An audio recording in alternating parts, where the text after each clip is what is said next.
Okay, so I made this ridiculously long video already about like my plans and goals for this year and blah blah blah. And then I realized I wasn't filming anything. It was just looking at the desk, which is super boring.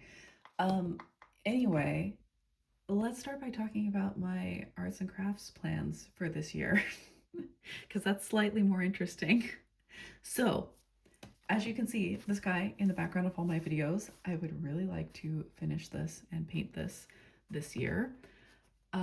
I have lots of plans for Little's Pet Shop customs and also, like hats and collars and stuff that I want to make for my pets, making mini versions of pets I already have, etc.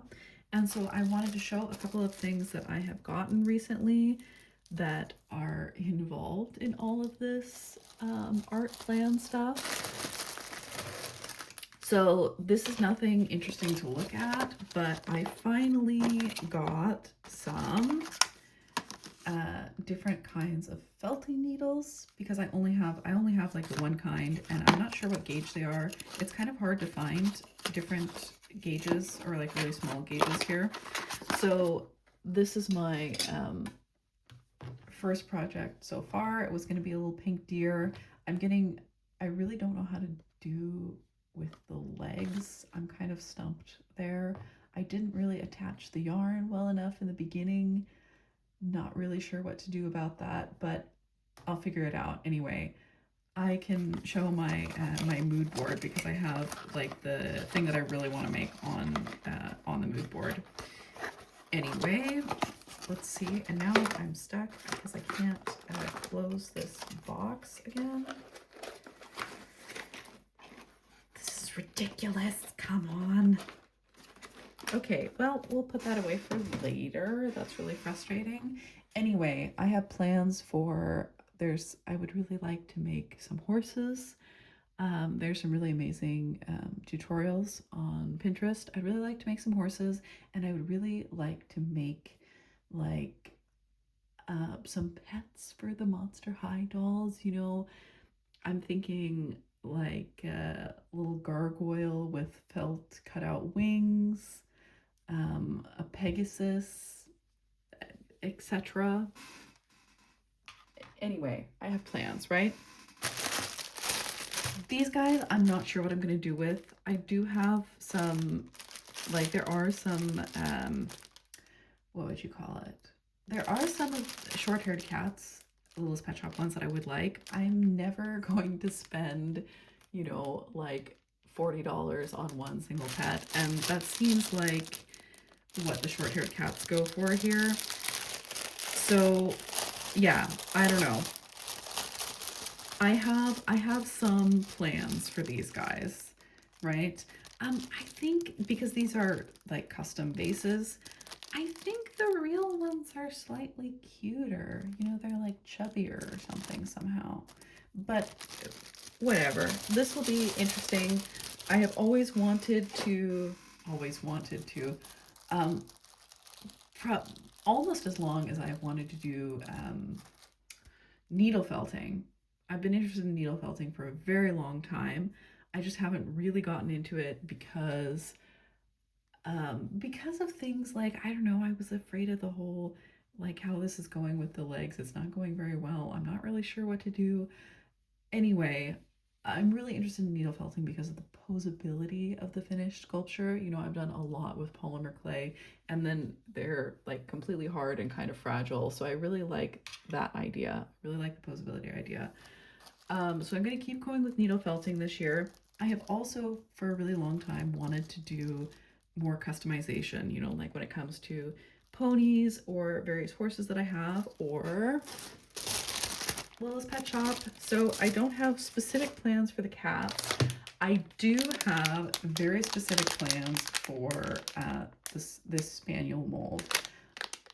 So I do think they look kind of like, if I was picking one, or if I was picking a Little's Pet Shop mold that looked the most like the Sky Dancers that are supposed to come with some of the launchers that I have. So like, I want the Sky Dancer for this launcher so bad. it is a Dalmatian and its ears are what makes it fly. Anyway, to like help with this, because I also refuse to spend, like, I've seen it come up for, always more than $100. I just don't want to spend that much. But I'm thinking of making some little custom LPS kind of in that, along that theme, right? So that's part of the plan. I also have, let's see if I can pull something out of here easy enough. Okay, I also have started over the years making like my own Polly Pocket sets. I don't know if you can see here.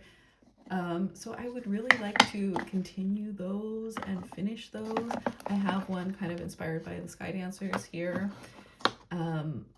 So that's what I'd like to finish from previous years. The needle felted deer, my own Polly Pockets, and the squishy cat ice cream cone, and then some custom Little's Pet Shop, and then one thing that is really cool here, I am able to find locally these Little's Pet Shop like danglers or charms. They were supposed to be, they came with like a cell phone strap on them, which I think is weird because they're like quite heavy. Like these are solid.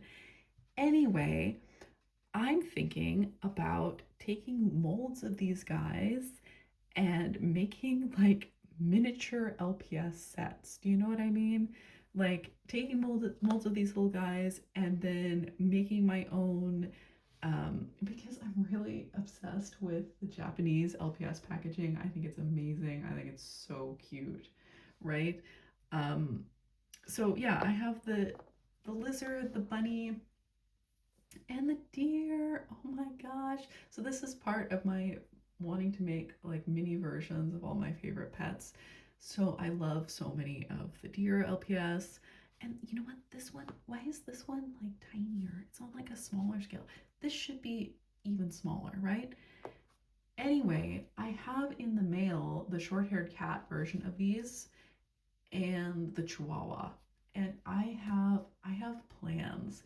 You know that, like I said, the Japanese LPS packaging is just amazing. It's like pink and purple and blue and pastel and so so so cute. And so I'm thinking of like I said, taking molds of these guys, painting them like, and making my own mini LPS sets and like making little back cards to go with them and that sort of stuff too. This is just some plans I have. But I mean, like, I feel like these guys are really expensive in the US. I got all of these together for like $4. So, yeah, there's more plans for Littlest Pet Shop. Let's see. Let me take my phone out. I should probably pause it when I do that. But I feel like I've talked about this a million times in other videos. But I have this shelf of horses. I really like, didn't I just talk about this? Anyway, this is what I want to do this year. I have this shelf of horses that either need to be restored or customized, or restored slash customized, like the Brietta and like this giant MGA horse. I would love to one day find the other one of these giant horses, but I kind of think I never will. It was just a fluke that I found that one at the thrift. The Brietta horse, I was thinking about customizing her completely, and then I was like, you know what? What if I tried to make her look more like she does in the movie and give her like beautiful folded wings that kind of fold to the side? And then, I want to keep both of them, but this one does take up a lot of space. So if I ever do get around to fully restoring her, then maybe I will sell that one. I feel like I've definitely said, like, I just said this in like the last video. This is so goofy. Anyway, so I think that's pretty much my toy plans. I do have some ponies that I would really like to rehair. I'm kind of uncertain when slash if that's ever going to happen because I don't know where to get hair here.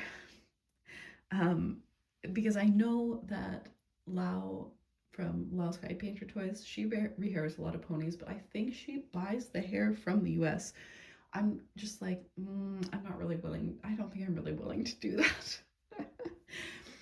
Anyway, yeah, let's see. So I've also been working on, before I got the this is also a continuation from old ones. Before I got the Kenner Littlest Pet Shop boxes, if you can see them over there, they're so cute.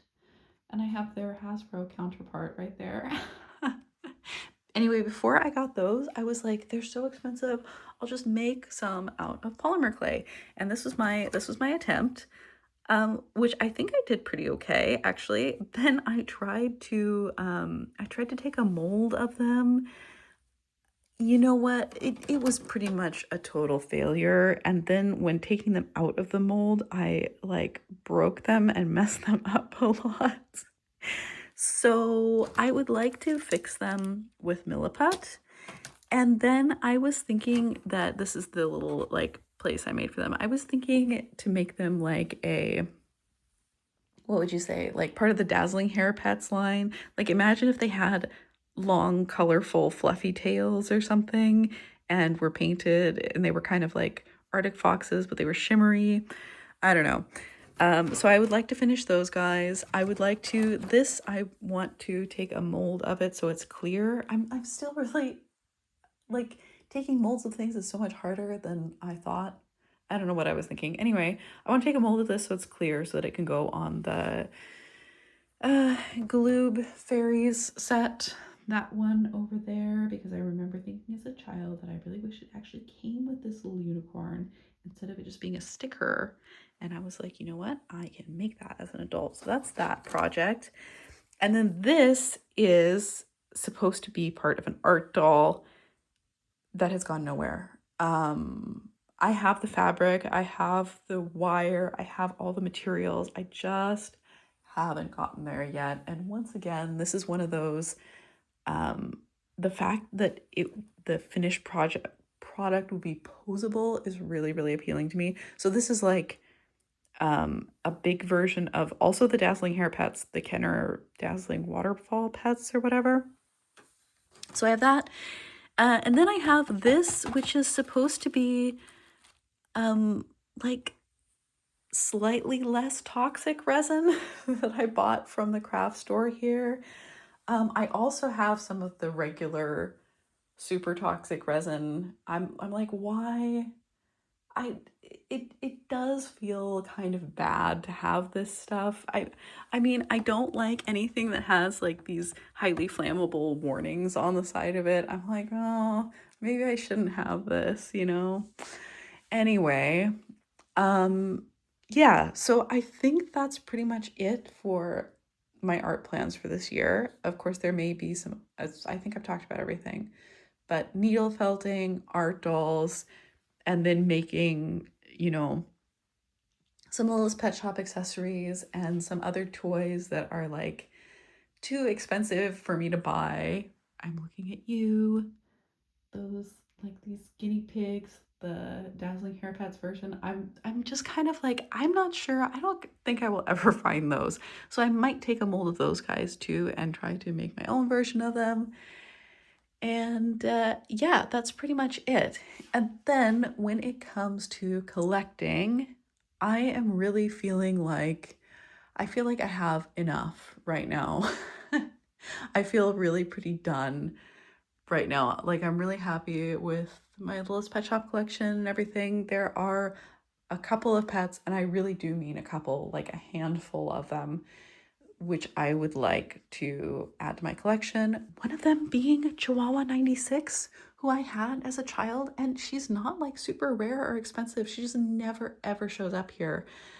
I don't know what that's about. Anyways, I would really like her, but other than that, I'd really like her. There's a couple of Littlest Pet Shop Teeniest Tiniest sets that I would really like to own someday. And there's also some things like I still really want, the Clydesdale mold of Grand Champions. So there's I remember being obsessed with it as a kid. I would like to have one, just as is, and I would like to have one that I can like customize and make into a fantasy fillies. I would think that would be really cool. There are also a couple of Grand Champions molds which I don't think I have ever seen like for sale. Like they must exist, right? But I don't know. Those are things that are a little harder to find here. There are some other fun things that I'm kind of looking for, but like I said, I'm really happy with my collection the way it is now. Um, I'm not really looking for anything else. I'm thinking also that I will do kind of a no buy. Like I've been kind of doing a no buy. I'm not buying anything online. Or I haven't since December. I haven't since last year. But and do kind of just like if I find something cool in a thrift store, I'll pick it up. But otherwise, I am going to focus on what I have and like restoring and customizing and having fun with what I have and making stuff. Yeah, I really want to focus on making stuff. So going back to all the other stuff I want to do this year, it's really not that many things. And now I've gotten confused. Did I talk about this in the beginning of this video? I kind of think slash hope not. But this is going to be my planner for this year. I have a cute little case coming. I figured, as I've said in other videos, that because I am not taking multiple classes at the same time and trying to meet up with multiple different groups to do group work, I don't actually need that much space to write when I just have, just the thesis to work on, or I'm just going to work or something like that. So I decided to try an A6. Also, then that means I can put a cute little cover on it and it won't be like ridiculously large because I feel like if with a bigger book, if I put a cover on it, then it just gets unwieldy, right? This I will still carry around with me. So, other than that, my goals for this year are going to be, graduate and get a job, of course. Number 2, climb a lot. I've been doing pretty well on both of these things. Number 3, just generally kind of like live better. So this means taking really good care of like my sleep hygiene and making sure to use a moisturizer after I climb. And by sleep hygiene, I mean like, not going on screens to like right before I go to bed or right when I wake up. Getting up early, not drinking coffee super late in the afternoon. I have found that has actually made a big difference for me. And it's not actually that late. I think if I drink my last coffee by like it doesn't even have to be super early in the morning. Like I don't have to stop drinking coffee at 10. I can still have my after lunch coffee. I just need to be completely done with coffee by 2 p.m. at the very latest, right? So there's that. I've also been doing good on that. And all of these things are kind of related to spending less time on screens. So I've been doing I'm trying to do a digital detox type of a thing just for a week here. No YouTube, no Instagram, no Vinted, no Reddit. Yeah, I think that's what I decided to do. And it feels nice. Yeah, it's good. Um, so yeah, I keep like forgetting what I've said before and what I haven't because like I said, I made another video which I'm just going to delete because it was just me talking and the camera pointed at my desk, which nobody wants to see. But yeah, graduate and get a job, climb a lot, do way more art, and, sleep more and just enjoy life more and all of these things to spend less time on screens and actually have more fun. Yeah, I think I've been thinking about the whole climbing thing because I have been doing that as well. Uh, have been climbing weekend mornings, and it's fun. Just got to get out there and do it. I think we're going to start doing lead climbing in the mornings on the weekend. And Yeah, I guess the other thing I'm thinking about, maybe I will watch this back someday and think it's really silly. The other thing I'm thinking about is I got a message from my where I used to take ballet lessons, and they offer Baroque dance, which is exactly what it sounds like. And I'm like, I'm intrigued. I'm honestly kind of tempted. Firstly, secondly, you can have Baroque dance, but nobody is teaching Irish step dancing. Like, come on. Um, but yeah, those are my goals for this year. What's the limit? How many goals are you supposed to have? I've written them down so many different ways, but I feel like everything's interconnected, right? And they're not SMART goals. So it's like, one, graduate and get a job. Two, climb a lot. I want to climb a 6C bouldering this year. That seems like a reasonable goal. Three, do way more art than I have been doing previously. Four, just like stop spending so much time on screens and live better. That's kind of my goal every year. And you know what? I'm actually being pretty successful at it. So, yeah,